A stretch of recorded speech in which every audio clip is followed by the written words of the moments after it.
كانت جاده للتشجيع بالنسبه للمنتخب الوطني المغربي بواسطه نوسير مزراوي، اللاعب اللي كنعرفوا امكانياته الكبيره.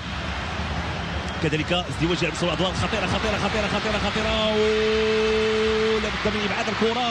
ياسين بونو، ياسين بونو، ياسين بونو كنقول انه كفر على الخطا اللي قام به، لانه كانت تمريره خاطئه. التمريرات بهذا الشكل امام اللاعبين ديال المنتخب البرازيلي. بوفال،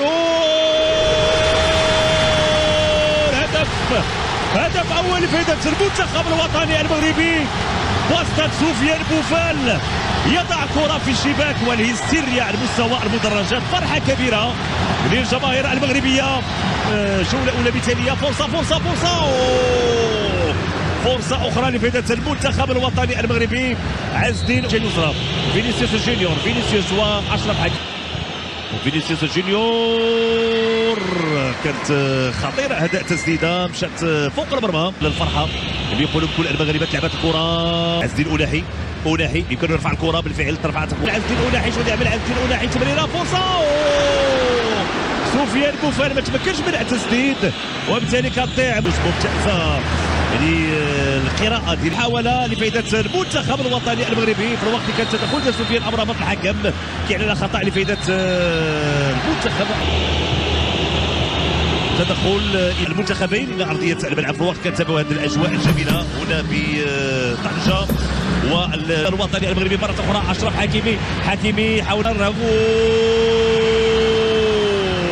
تسديده قويه لحكيم زياش، ولكن الكره كتمشي. بوفال عند نوسير مزراوي وحاول يمرر، واشرف حكيمي حاول يمرر في اللاعب يوسف النصيري كبار، لكن هذا تدخل ممتاز. ياسين بونو، ردة فعل ياسين بونو بعد تسديده قويه لرودريغو سيلفا.